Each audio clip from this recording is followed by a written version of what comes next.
সমস্ত প্রশংসা, সমস্ত গুণগান, সমস্ত তারিফ সেই মহান আল্লাহ তাআলার জন্য, যিনি আমাদেরকে পবিত্র জুমার মসজিদে আসার তৌফিক দান করেছে।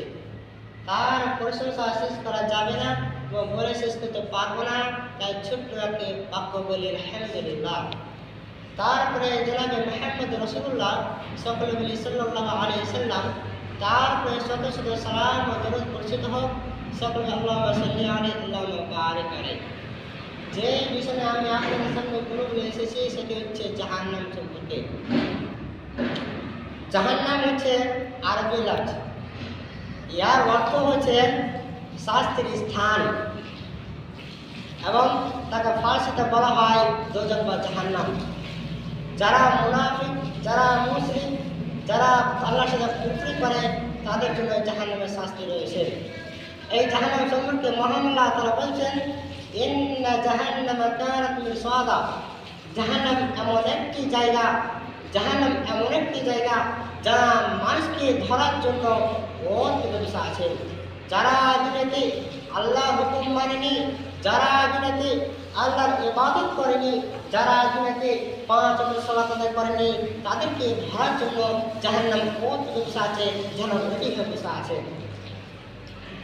এই জাহান্নামের আগুন এত শক্তিশালী, এত শক্তিশালী, এই সারা পৃথিবীতে যদি 8 ফোঁটা আগুন টুকরা টুকরা পড়ে যায়, সারা পৃথিবী জ্বলে পুরো ছাই হয়ে যাবে। আপনাকে আপনি দেখায় আনাবি মাসউদ রাদিয়াল্লাহু কল قال رسول صلى الله عليه وسلم يكتب جهنم يوم لا 70,000 زمام مع كل زمام 70,000 مالك يجرونها।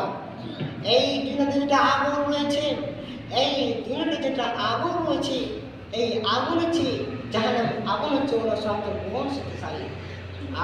আপনি চিন্তা করে রাখেন, এই দুনিয়াতে আপনি এই দুনিয়ার আগুনে আপনি হাত ধরতে পারবেন না, আর যে জাহান্নামের আগুন ইয়ার চেয়ে সবচেয়ে বড় শক্তিশালী, সেখানে মানুষের কত বছর থাকতে হবে, কত দিন থাকতে হবে তা মানুষ জানে না।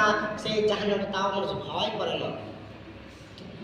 এই জাহান্নাম সম্পর্কে মহান আল্লাহ তাআলা বলছেন, যেদিন জাহান্নামকে কাল কিয়ামতে নিয়ে আসা হবে, ওয়াজিয়া ইয়াউমাযিন বিজাহান্নাম, সেদিন জাহান্নামকে টেনে হিচড়ে নিয়ে আসা হবে। ইউতিবি জাহান্নাম, জাহান্নামকে নিয়ে আসো। কোথা থেকে নিয়ে আসা হবে? যেখানে তাকে তৈরি করা হয়েছে, যেখানে তাকে জাহান্নামকে বানানো হয়েছে, সেখান থেকে জাহান্নামকে নিয়ে আসা হবে। যখন জাহান্নামকে নিয়ে আসে তার অবস্থা কি হবে? আনবি মাসউদ রাদিয়াল্লাহু কল قال رسول صلى الله عليه وسلم يؤتى بجهنم يوم لا 70,000 زمام مع كل زمام 70,000 مالك يجرونها। যেদিন কিয়ামতের মাঠে জাহান্নামকে নিয়ে আসা হবে, তার গায়ে ৭৭টি লোহা রশি থাকবে এবং এক একটা রশিতে ৭৭,০০০ করে ফেরেশতা থাকবে। যখন জাহান্নামকে কাল কিয়ামতের মাঠে ফেরেশতারা নিয়ে আসবে, আল্লাহ তাআলা আদেশ দিবে, ওয়াজিয়া ইয়াউমাযিন বিজাহান্নাম, ফেরেশতাগণ যাও তোমরা জাহান্নামকে নিয়ে আসো, যেখানে সৃষ্টি করা হয়েছে। যেদিন নিয়ে আসা হবে তার গায়ে ৭৭টি লোহা রশি থাকবে এবং একটা রশিতে ৭৭,০০০ করে ফেরেশতা থাকবে। আপনাকে জাহান্নাম না, ফেরেশতার এত শক্তি, ফেরেশতার এত শক্তি রয়েছে, এই সারা পৃথিবীকে বাম হাতে উল্টে দেবে, এত তাদের শক্তি, এত তাদের ক্ষমতা।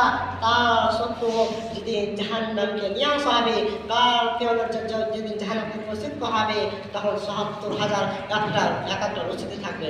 তার মানে জাহান্নাম কত গরম, জাহান্নাম কত গভীরে তা মানুষ জানে না।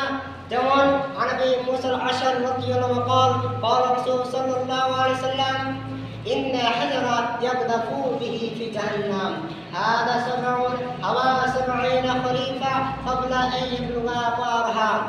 যদি জাহান্নামের মুখে একটা পাথর ছেড়ে দেওয়া হয়, এক ঘন্টার মধ্যে একটা জাহান্নামের পাথর ছেড়ে দেওয়া হয়, তাহলে তাকে নিচু স্থান যেতে ৭০ বছর লাগবে, তাও সে নিচু স্থান যেতে পারবে না।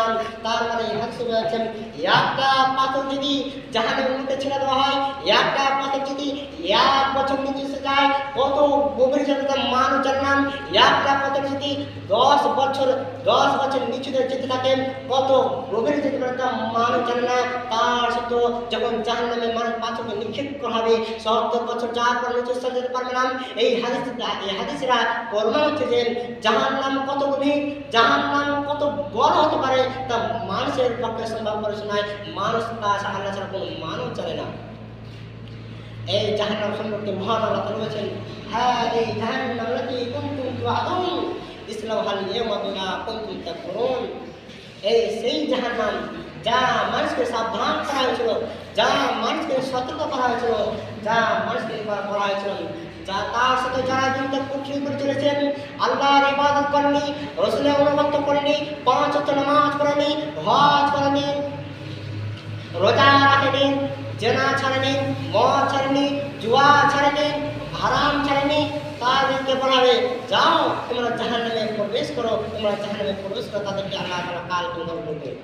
এবং যখন তারা জাহান্নামে নিক্ষেপ হবে, যখন তারা জাহান্নামে পড়ে যাবে, আল্লাহ তাআলা বলেছেন সূরা মারিজের মধ্যে আল্লাহ রাসূল বলেছেন, কাল্লা ইন্নাহা লাযা নাযাআতান লিশা তাদউ মান আদবারা ওয়া তাওয়াল্লা ওয়া জামআ ফাআওয়া। যা মাছের চামড়া তুলে নেবে, যা মাছের চামড়াকে গলে দিবি, যা মাছের চামড়াকে ঝলসে দিবেন, কাদের যারা সত্য থেকে মুখ ফিরে নিয়েছেন, যারা সত্য জানার পর মানেনি, যারা সত্য জানার পর আল্লাহর হুকুমটা মানেনি, তাদের জানা নিক্ষেপ করার পর তাদের চামড়াগুলো ঝলসে পড়ে যাবে।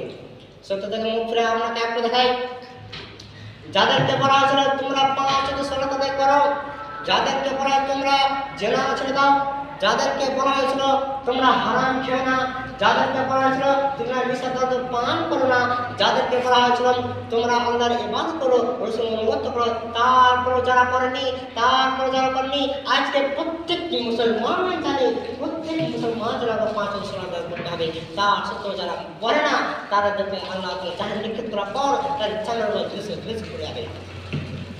আল্লাহ তাআলা বলছেন।